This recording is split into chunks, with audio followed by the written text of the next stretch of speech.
This this అంటే ఏంటంటే నాకు దగ్గరగా ఉండేదాన్ని మనము దిస్ అంటాం, దూరంగా ఉండేదాన్ని ఏమంటాము దట్ అంటాం. అంటే దిస్ అంటే ఇది, దట్ అంటే అది. ఇప్పుడు ఇక్కడ దగ్గరగా ఈ బుక్ ఉంది కాబట్టి దిస్ ఈజ్ మై బుక్.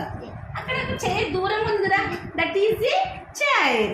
అంటే దూరంగా ఉన్నదానికి మనము దట్ యూజ్ చేస్తాము, దగ్గరగా ఉండేదానికి దిస్ యూజ్ చేస్తాం. ఇప్పుడు ఇక్కడ చూడమ్మా, ఇదేంటి కదా డ్రమ్ కదా, డ్రమ్ దగ్గరగా ఉందా దూరంగా ఉందా? దగ్గరగా ఉంది కాబట్టి this is A tabla. Drum కాదు, ఇది తబలా. దిస్ ఈజ్ ఏ తబలా. ఇప్పుడు ఇక్కడ చూడండి దట్, దట్ అంటే ఎలా ఉంటుంది? దూరం ఉంటుంది కదా, దట్ ఈజ్ ఏ తబలా. దూరం వచ్చేసింది కదా. చూడండి ఇప్పుడు దగ్గరగా ఉంటే దిస్ ఈజ్ ఏ తబలా, దూరంగా ఉంటే దట్ ఈజ్ ఏ తబలా. ఇక్కడ ఏంటి? చెస్ బోర్డ్ ఉంది.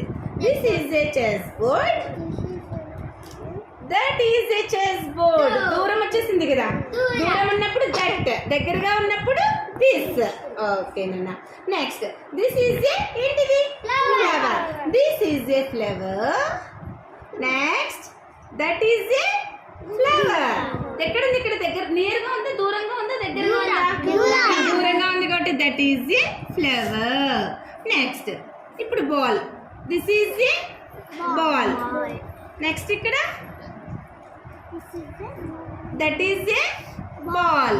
ఎలా ఉంది ఇప్పుడు బాల్? దూరంగా. ఇప్పుడు దగ్గరగా ఉంది కదా, దగ్గరగా ఉంటే ఏం చెప్పాలి చెప్పండి? This is a ball.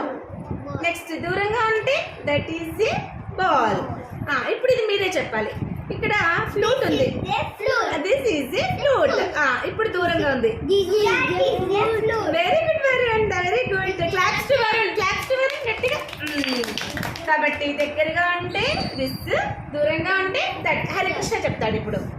ఇప్పుడు చెప్పు, దిస్ దట్ ఏం యూస్ చేయాలి? ఫ్లవర్ ఎలా ఉంది? దగ్గరగా ఉందా దూరంగా ఉందా? దూరంగా ఉంటే ఏం యూస్ చేయాలి? దట్. అది చెప్పు. That is a flower, that is a flower.